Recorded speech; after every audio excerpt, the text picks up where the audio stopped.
Bienvenidos a Radio Impala 73. Un espacio donde la oscuridad cobra vida y los ecos del pasado nos susurran historias que no deberían ser contadas. Aquí exploramos los relatos más inquietantes, tragedias olvidadas y fenómenos inexplicables que desafían la lógica. Sumérgete en lo desconocido y deja que cada palabra despierte algo en tu mente.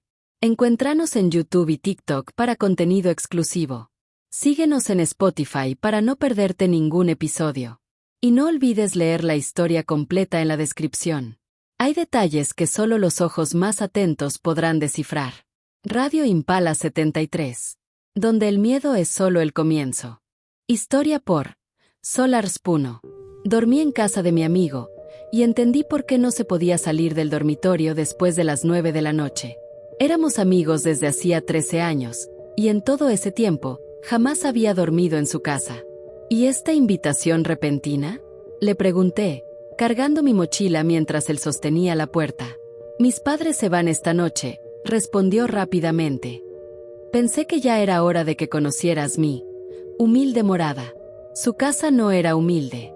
Era una enorme casa de tablillas blancas, como si la tierra la hubiera parido y la ciudad hubiera crecido a su alrededor. Viejos robles custodiaban el terreno y lanzaban sombras largas sobre el césped. Dentro, olía a madera vieja, a pulido, y a algo más. Algo húmedo. Como tierra removida tras la lluvia. Su madre era pequeña, con una sonrisa tensa que no tocaba sus ojos. Se movía nerviosa, ofreciendo bebidas y bocadillos con una energía inquietante. Su padre, en cambio, no dijo palabra. Un hombre grande, con ojos oscuros y fijos, que nos siguieron en silencio al subir las escaleras. A las 7 en punto, se fueron. Escuché como su madre le susurraba algo a Leo. Rápido, en voz baja. No logré entender las palabras. Entonces, ¿qué hacemos?, pregunté, dejando mi mochila en su habitación. Era la única estancia que no parecía de una casa embrujada. Pósters, cama desordenada, consola frente a la tele. Un oasis de normalidad. Pizza, videojuegos, lo de siempre, dijo. Pero su voz sonaba forzada. Vi cómo se tensaba el músculo de su cuello. Jugamos. Comimos. Y por un rato, olvidé el silencio denso que vivía en el resto de la casa. Pero a las 9, detuvo el juego. Oye, hay una regla rara, dijo sin mirarme. Después de las 9 de la noche, no podemos salir del dormitorio. Para nada. Ni al baño, ni por agua. La puerta se queda cerrada hasta el amanecer. Lo miré, esperando la broma. No la encontré. ¿Estás hablando en serio? ¿Y si tengo que ir al baño? Hazlo ahora, me dijo, señalando con la barbilla una botella vacía en su escritorio. Me reí. Nadie más lo hizo. ¿Qué demonios, Leo? ¿Por qué? Se encogió de hombros. Mal. Mintiendo. Seguridad. Casa vieja. Corrientes. A lo lejos, un reloj comenzó a marcar la hora. Bon, bon, bon. Leo cruzó la habitación de un salto. Cerró la puerta y deslizó un cerrojo de acero. El sonido fue definitivo. Ya está, dijo, con sudor en la frente. Leo, ¿qué está pasando? Nada. Solo una regla. Una tonta regla. Pero el volumen del juego subió demasiado. Intentaba ahogar algo. Y entonces lo oímos. Un golpeteo leve desde abajo. Luego, un arrastre. Como si algo pesado, con los pies rotos, se deslizara sobre la madera. Silencié la televisión. Eso no es una corriente, Leo. No respondió. Solo temblaba. Entonces, una voz llegó del pasillo. Leo, cariño. La voz de su madre. Volvimos antes. Amor. Hice galletas. Tus favoritas. Ábreme la puerta. Pero Leo no se movió. Me hizo señas de silencio. Estaba aterrado. Leo, es tu madre. La voz insistió, dulce, perfecta. Demasiado perfecta. Y entonces, un golpe. Algo húmedo contra la madera. Como carne. Y la voz, cada vez más oscura. Abran la puerta. No es gracioso. El pomo giró. Golpearon otra vez. Con furia. Y luego, la voz cambió. Una ruina gutural, imposible. LIAMSE. QE. ESTAS. AHI. Un líquido negro comenzó a filtrarse bajo la puerta. Grueso como aceite.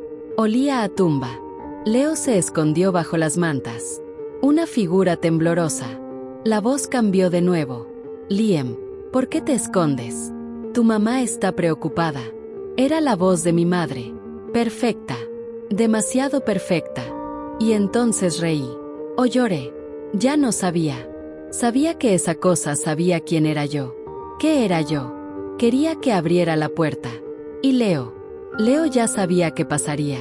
La botella, la regla, todo era una advertencia. Un acto de piedad. Pasaron horas. Raspaban la puerta. Susurraban. Prometían cosas. Decían ser personas que no podían ser. Yo, finalmente, exigí respuestas. Leo, tembloroso, lo dijo al fin. Lo llamamos el hombre nocturno. Siempre ha estado aquí. Desde que la casa existe. Era un pacto. La casa de día, para ellos. De noche, era de él. Pero ya no respetaba las reglas. Y entonces el silencio. Hasta que llegaron los pasos. Arrastrados. En las escaleras. Golpe. Arrastrar. Golpe. Arrastrar. Y luego, el golpe final. La puerta cedió. La criatura entró. Y era la casa.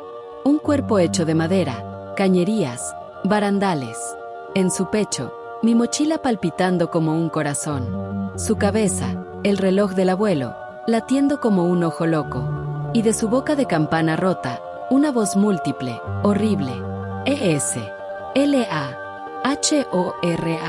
Corrimos.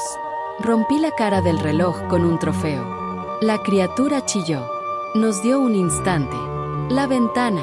La forzamos. No abría. Lo demás, lo contaré otro día. Si es que salimos. Porque ahora sé algo. Leo no me invitó para jugar. Me trajo como una ofrenda. Y el hombre nocturno no olvida. Historia por 11 velociraptores.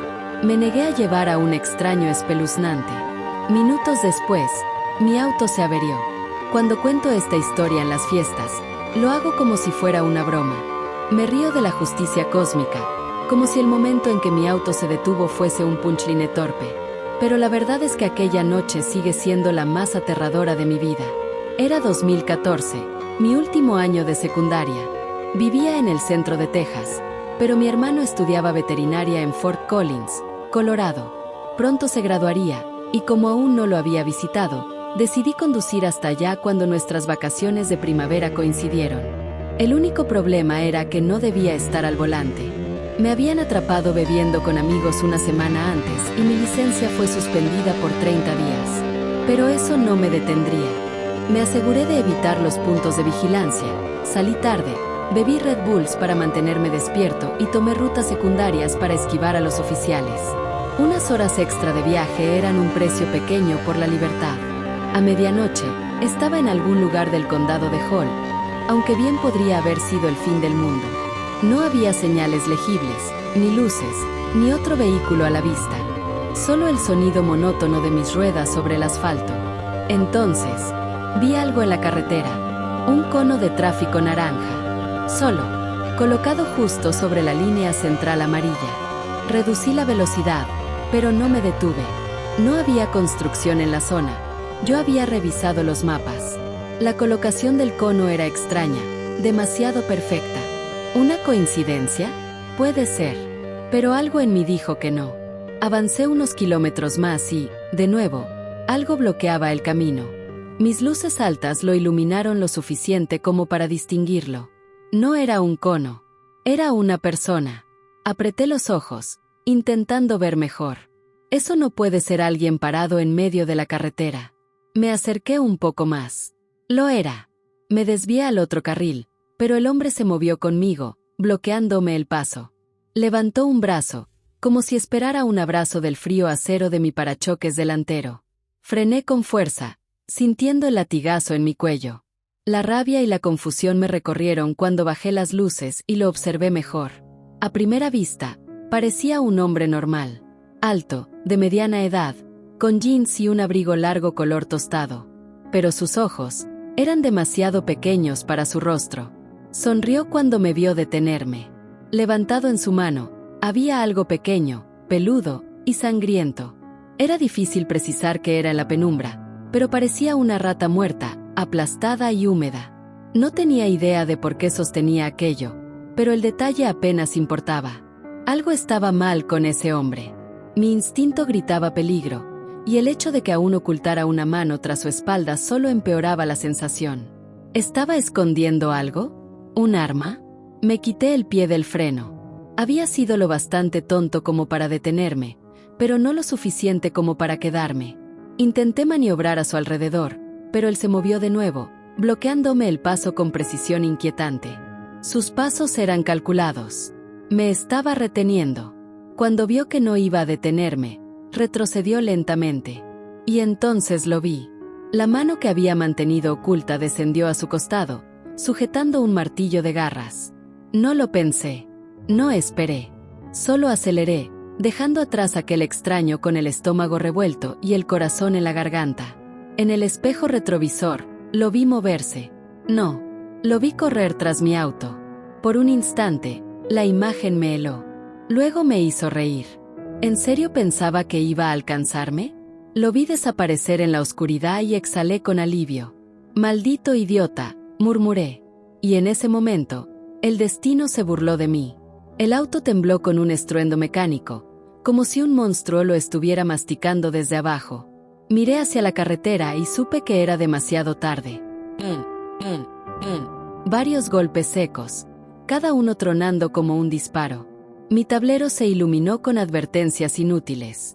Los neumáticos se hicieron trizas. El coche se inclinó a la izquierda, peleando contra mi agarre en el volante. Un sonido aletargado y húmedo emanaba de las ruedas destrozadas. Cuando finalmente me detuve, quedé paralizado. No podía procesar lo que acababa de suceder. Tembloroso, tomé la linterna de la guantera y bajé del auto. Los 4 neumáticos estaban hechos jirones, la goma enrollada como piel muerta. Dirigí el haz de luz hacia la carretera. Y ahí estaba, 50 metros atrás, oculta en la penumbra. Una tira de clavos. No la había visto, ni siquiera por un segundo. Me quedé congelado. Y entonces, lo supe. Me estaban persiguiendo. El hombre del martillo no solo había bloqueado el camino, había preparado una trampa. Mantuve la luz firme y observé la colina cercana. Desde donde estaba, no podía ver más allá, pero sabía que él venía hacia mí. Tenía menos de media milla de ventaja. Tal vez 5 minutos. Como máximo. Revisé mi teléfono. Sin señal. Volver al auto y encerrarme sería inútil contra alguien con un martillo. Los campos alrededor eran demasiado abiertos. No había dónde esconderse. Mi única opción era correr. Encendí los faros para atraer la atención de algún otro vehículo. Luego agarré mi teléfono, billetera, llaves y linterna. No podía permitirme perder tiempo. Antes de empezar a correr, miré hacia la colina. Ahí estaba, caminando con pasos largos, inclinados, demasiado fluidos para ser normales. Parecía estar flotando. No era posible. No podía ser real. Pero lo era. Me di la vuelta y corrí. Mantuve un ritmo constante, controlando la respiración. Si me agotaba demasiado rápido, estaría muerto. Cada minuto, echaba un vistazo atrás. No podía verlo claramente, pero aún podía distinguir su silueta contra el cielo negro. Seguía ahí. Y lo peor, estaba ganándome terreno. 5 minutos se convirtieron en 10. No se rendía. Intenté gritar, preguntarle qué quería. No hubo respuesta. El sudor se mezclaba con el polvo en mi piel. Necesitaba ayuda. Levanté la mirada y vi algo en la carretera. Faros. Una camioneta. Me lancé al centro de la carretera, agitando los brazos. Alguien tenía que ayudarme. El vehículo disminuyó la velocidad. Mi salvación estaba aquí. Pero no. Pasó de largo. No se detuvo. Ni siquiera miró en mi dirección. Me quedé estático, ahogado en rabia y desesperación. Y luego miré detrás de mí. El hombre ya no estaba. No lo veía. Ni siquiera un rastro. ¿Se había rendido? ¿Me había estado alucinando todo el tiempo? No importaba. Seguí corriendo. Hasta que lo vi. A un lado de la carretera, estacionado con las luces apagadas, estaba un Dodge Charger rojo. Los neumáticos intactos. Sin señales de daño. ¿Pertenecía a mi perseguidor? Me acerqué lentamente. Las llaves aún estaban en el encendido. Me subí. Giré la llave. El motor rugió, vivo. Por fin, estaba a salvo. Pero cuando levanté la vista, mi corazón se detuvo. Él estaba allí, corriendo hacia mí con una sonrisa, más rápido de lo que debería haber sido posible. Ese fue el instante en el que supe que había cometido un error. Soy detective de homicidios. Me dieron una grabación de audio de los momentos finales de mis víctimas.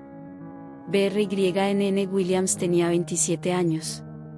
Tenía una historia que sonaba directamente de Atline, una brillante graduada universitaria que desapareció en las horas de niebla, antes del amanecer del segundo mes de junio. Y quien fue encontrada 24 horas después, a medio camino sumergida en el canal en las afueras de la ciudad, su rostro golpeó más allá del reconocimiento. Su caso nunca fue noticia nacional. Por supuesto que no. No era lo suficientemente blanca, lo suficientemente rubia o lo suficientemente delgada. La cruel realidad de nuestro mundo. Su caso fue extraño, porque dejó una grabación. BRYNN había estado grabando un memorando de voz cuando Chick salió de su apartamento a las 4:25 de la madrugada. ¿Alguien más lo ha escuchado? Le pregunté al oficial Burns cuando me entregó la memoria USB. Ella se encogió de hombros. Do not know.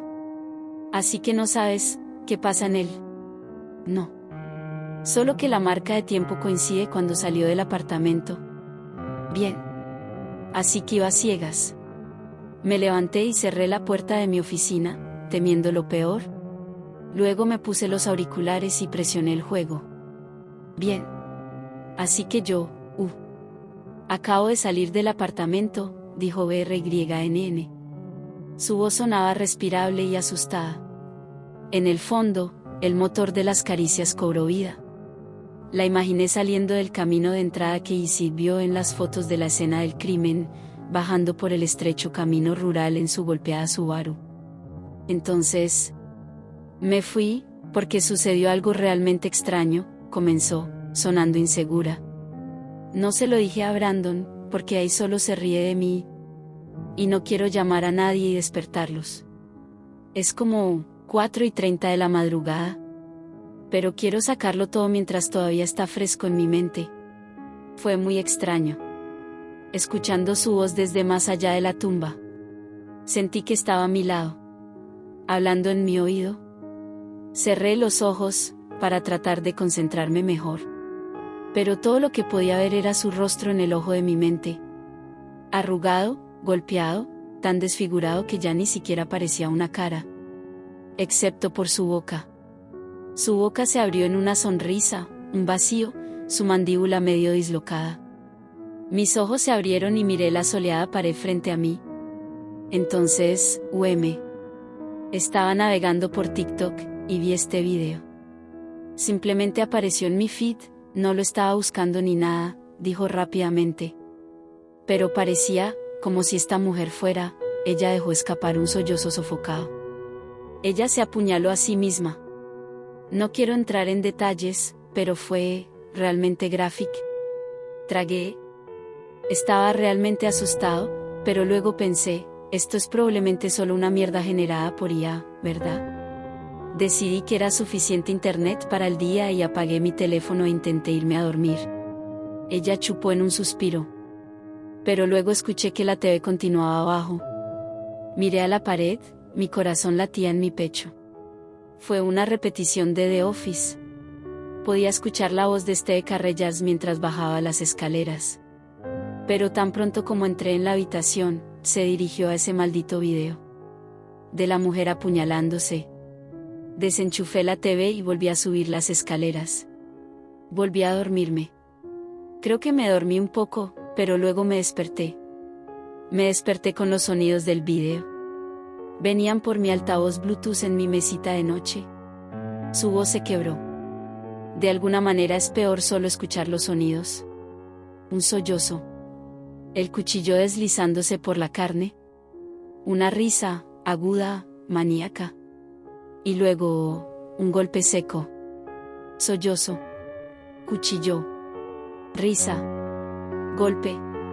Una y otra vez. BRYNN inhaló con fuerza, temblando. Así que me fui. Su voz era apenas un susurro. No podía quedarme ahí más tiempo. Silencio.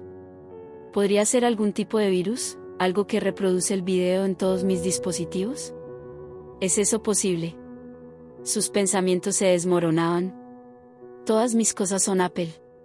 Todo está sincronizado, podría ser, ¿no? El clac clac clac de su señal de giro rompió el vacío. Y luego... Espera, hay alguien en la acera. Mi estómago se apretó. Oh, espera, ¿qué? Su jadeo fue un golpe de electricidad en mis audífonos. Y entonces, los neumáticos chillaron. Es ella. Su respiración se convirtió en un sollozo. Oh Dios, ¿es ella? ¿Qué demonios? El llanto de BRYNN se volvió frenético. No puede ser ella, no puede ser. Y luego lo escuché. Un crujido estático, filtrándose por la radio del auto.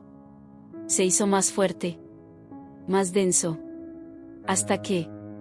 Sollozos. El horrible schlick de un cuchillo desgarrando carne. Una risita, que estalló en carcajadas de garganta abierta.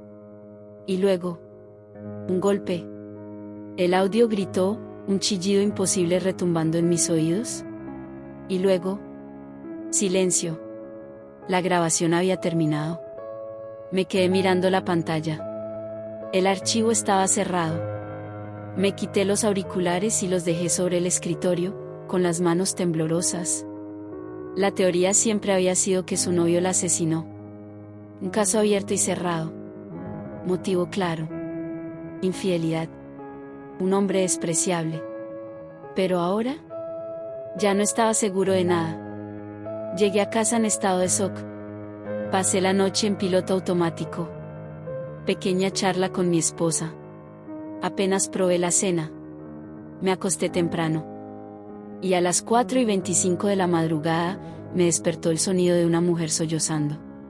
Salté de la cama. Revisé mi teléfono. Nada estaba reproduciéndose. Y entonces... el cuchillo. Deslizándose por la carne. Me congelé. El sonido venía de... el armario. Mis piernas temblaban mientras me acercaba. Mi mano se cerró en el pomo de la puerta. Contuve la respiración. Y la abrí. Mis ojos escanearon la oscuridad. Ropa. Estantes. Nada más. Suspiré. Cerré la puerta. Una risita tranquila sonó detrás de mí. Antes de que pudiera girarme, dedos fríos rodearon mi cuello. Y mi cabeza se estrelló contra la puerta. Golpe. Dolor explosivo en mi cara. Grité. Golpe. El grito de mi esposa resonó en la habitación. Y entonces... silencio. Me desplomé en el suelo. Nadie me creyó. Les conté lo que vi. Les supliqué que no escucharan la grabación. Pero no me creyeron. Mi esposa les dijo que nadie estaba en nuestra habitación cuando sucedió.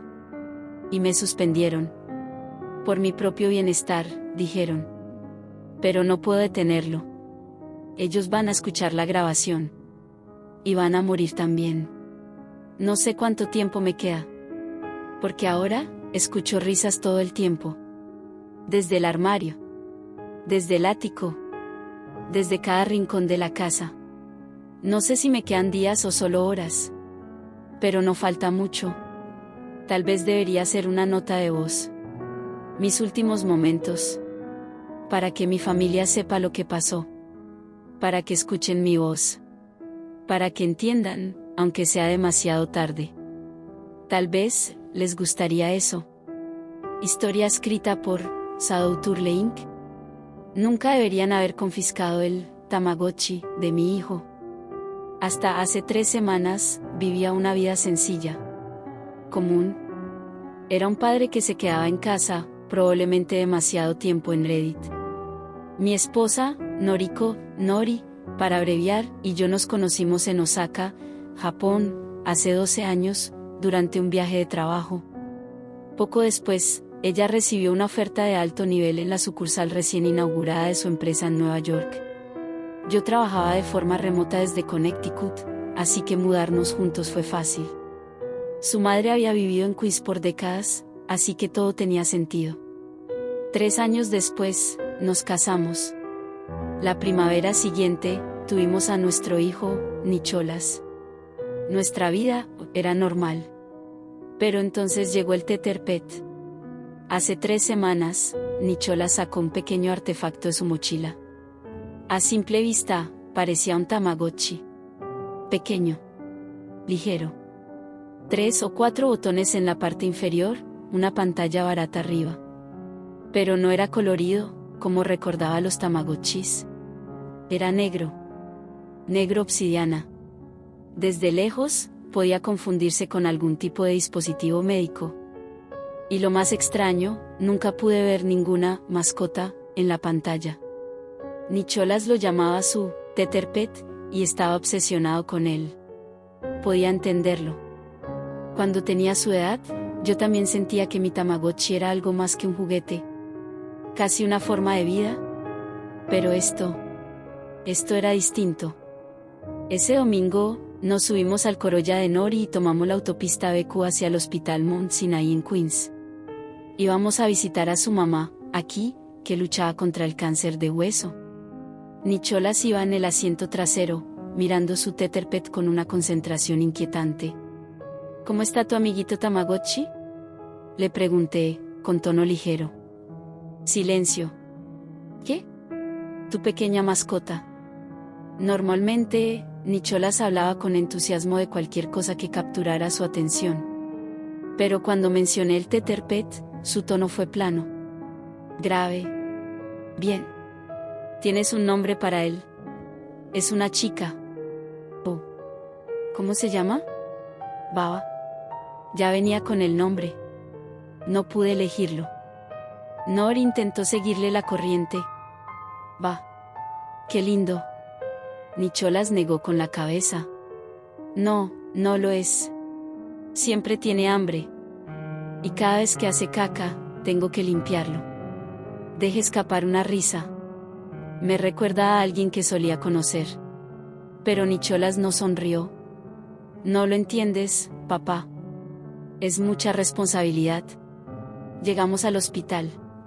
Nos hicieron esperar mientras cambiaban la cama de aquí. La imagen de su deterioro me golpeó con fuerza. No hacía mucho tiempo que reía, fuerte y feliz, mientras hacía saltar a Nicholas en sus rodillas, cantando aquel viejo himno de carreras de caballos. Bum da un bum bum, bum da un bum bum. Nicholas adoraba ese canto. Pero ahora, aquí apenas podía moverse. Nos dejaron entrar. La sonrisa de aquí seguía ahí, aunque tenue. Nicholas corrió a su lado. Abuela. Ella trató de reunir fuerzas para abrazarlo, pero no pudo. Nori y yo nos acercamos. Era un ritual difícil de acostumbrarse. Hablamos de su tratamiento, de su dolor, de la posibilidad de que quizás pudiera superarlo. Pero yo sabía la verdad. En mi experiencia, esas historias nunca terminaban como todos rogaban. Después de conversar un poco, Nicholas sacó su Tether-Pet. Aquí sonrió. Oh. ¿Te gusta el nuevo juguete que te di? El aire se tornó helado. Nori y yo nos miramos, perplejos. ¿Aquí se lo dio? ¿Cómo? Ella apenas podía levantarse. Mucho menos comprar un juguete. Miré a mi suegra, sintiendo un hormigueo frío recorrer mi espalda. Aquí. Mi voz salió quebrada. ¿De dónde sacaste ese juguete? Silencio. Un vacío eléctrico en el aire. Aquí miró a Nicholas. Y luego, a mí. Y sonrió. Oh. Creo que uno de los médicos me lo dio. Aquí habló con voz serena, pero algo en su tono me pareció vacío. Sí, Es algo que están dando a muchos pacientes por aquí. Me quedé mirándola. Nada de eso tenía sentido. Antes de que pudiera hacer más preguntas, una enfermera entró con una sonrisa amable. Es hora de que aquí descanse. Y eso fue todo. Nori y yo hablamos del juguete en el camino a casa. ¿Por qué un hospital regalaría algo así? Tal vez era una organización benéfica conectada al hospital. Tal vez era un simple obsequio para los pacientes. Tal vez. Pero con el tiempo, dejamos de pensar en ello. Hasta que Nikki lo perdió. Era viernes pasado. Estábamos sentados a cenar cuando Nicholas entró en la habitación, pálido, al borde del llanto. No puedo encontrar mi Tether Pepet. Nori estaba terminando de poner la mesa. Está bien, después de cenar podemos buscarlo juntos. Pero algo en el rostro de mi hijo me alarmó. No solo estaba molesto. Estaba devastado. No lo entiendes, mamá. Podría morir si no lo encuentro. El aire en la habitación se congeló. Nori y yo intercambiamos miradas. Decidí intervenir. Me arrodillé junto a él. Escucha, Nicholas. Sé que tu juguete es importante para ti, pero es solo un juguete. Supe por su expresión que no creía ni una palabra. Le di un abrazo y un masaje en la espalda. Pero durante toda la cena, Nikki no habló. No respondió a nuestras preguntas. No mencionó la escuela, ni el fútbol, ni el fin de semana. Solo pensaba en Baba. Fue inquietante. Entonces, sonó el teléfono de Nori. Se movió al borde de la cocina para contestar. Y mientras escuchaba, su rostro cambió. Más serio. Más tenso. Sin decir palabra, comenzó a ponerse el abrigo. ¿Todo bien?, susurré. ¿Aquí? Ella asintió. Creo que estará bien, pero si empeora, te llamaré. Me forcé a asentir. Pero algo no me convencía. Después de que Nori se fue, intenté distraer a Nikki. ¿Buscamos a Baba? Su cabeza sintió frenéticamente. Ni un segundo más de espera. Buscamos en cada rincón de la casa. El juguete debía estar aquí. Pero era como si simplemente hubiera desaparecido. Hasta que, después de una eternidad, lo encontramos. Caído bajo el zapatero, cerca de su mochila. Suspiré aliviado. Ahí está. Pero Nikki no sonrió. Solo lo recogió, sacudiendo la cabeza. Ah, hombre. ¿Qué pasa, amigo? Mucha acumulación. ¿De qué? Caca. No pude evitar soltar una carcajada. ¿Caca? Eso sí que es raro. Pero Nicholas no estaba bromeando. No es gracioso, papá. Podría haberse sofocado. La forma en que lo dijo, el tono, la certeza, fue lo que me hizo callar. Nicholas se retiró a su habitación. Yo, solo en la sala, decidí distraerme con una vieja película de samuráis. Pero a mitad de la película, la puerta de la casa se abrió. Nori entró, empapada, como si la lluvia hubiera llegado de golpe. Y en sus ojos, algo estaba profundamente mal.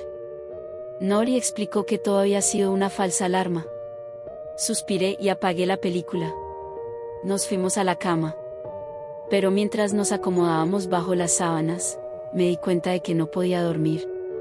¿Qué pasa, cariño?, murmuré. Silencio. Hasta que finalmente dijo: cuando llegué al Sinaí hoy, mamá tuvo un accidente. Me incorporé ligeramente. ¿Qué? ¿Como ella? Nori me cortó. Se cagó a sí misma. El aire en la habitación se volvió pesado. No sabía qué decir. Por suerte, ella siguió hablando. ¿Qué pasa si nos ponemos tan viejos o enfermos que algún extraño tiene que limpiar literalmente nuestro culo? Solté una risa baja, intentando aliviar la tensión. Quiero decir, probablemente nos pasará. Ella se giró hacia mí, con una mirada juguetona, aunque teñida de inquietud. No quiero que un extraño me limpie el culo. Me reí entre dientes. Así que, ¿estás diciendo que tengo que ser yo? Por fin, Nori rió. Bueno, ¿qué tal si solo prometemos cuidarnos el uno al otro? La besé en la mejilla. Acuerdo. Los siguientes días fueron normales. O al menos, la nueva normalidad. Nikki perdió todo interés en sus amigos. Su atención estaba completamente dominada por Baba. Incluso recibimos un correo de su entrenador de fútbol. Nicholas está distraído, mirando un dispositivo en los laterales. Antes, al menos, acaparaba el balón, ahora ni siquiera juega. Esa noche, cuando lo acostamos, le explicamos que, si su mascota seguía afectando su desempeño, tendríamos que confiscarla. Nikki nos miró con pánico en los ojos. Eso te haría un asesino. La manera en que lo dijo, con tanta convicción. Un niño de 8 años no debería sentir algo así. Pero pronto entendería por qué. Ayer, al mediodía, Nikki estaba en la escuela. Nori en el trabajo. Recibí una llamada del director. Todo está bien. Solo queríamos hacerle saber que tuvimos que confiscar un juguete de su hijo hoy. Lo estaba distrayendo de su trabajo en clase. No me gustó la sensación que me provocó esa llamada. Me disculpo, respondí. Hemos hablado con él sobre esto antes. Tendremos otra charla esta noche. El director dudó. ¿Prefiere que lo guardemos aquí, o enviarlo a casa con él? Ojalá pudiera retroceder en el tiempo. Guárdenlo. Cuando Nikki llegó a casa, estaba al borde de la histeria. Papá, se llevaron mi Teter Pepet. Baba va a morir, papá. ¿Baedie? Me arrodillé y le di la mirada firme de un padre. Incluso si muere, estará bien. Porque es solo un juguete, ¿verdad? Siempre puedes empezar de nuevo. Pero algo en su expresión se rompió. Sus ojos brillaban con desesperación real. No es solo un juguete, papá. Se siente real. Es real. Y en ese momento, todo hizo clic. Nikki no estaba afligido por un juguete. Estaba afligido por su abuela. Lo abracé fuerte. Nicholas. La muerte es difícil. Todos estamos enfrentando eso con la abuela, ¿verdad? Él asintió, sus ojos húmedos. Pero es una parte natural de la vida. No está mal. No es malo. Está bien. Él tragó saliva. Erré realmente. Ven aquí, amigo. Lo rodeé con mis brazos. La muerte es lo que hace que la vida sea especial. Es lo que hace que cada momento cuente. Sollozó contra mi hombro. Pero no quiero que Baba muera. Lo sé. Lo sé. Justo entonces, mi teléfono sonó. Era Nori. Hola, cariño. ¿Qué pasa? Su voz tembló al otro lado de la línea. El hospital acaba de llamar. Creo que está pasando. Mi corazón se hundió. ¿Qué dijeron? Mamá se negó a comer o beber todo el día. No ha tomado medicamentos. Tuvo una convulsión. Y está empeorando. Me congelé. Deja Biju.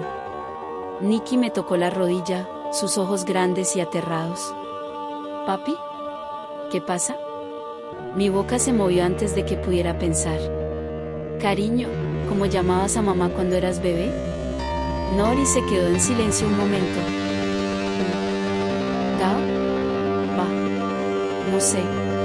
El aire se volvió helado. Cariño, tú y Nikki tienen que encontrarme en el hospital. ¿Ahora? Una sacudida de miedo me atravesó la columna vertebral. Me costaba respirar. Mi mente corría delante de mí.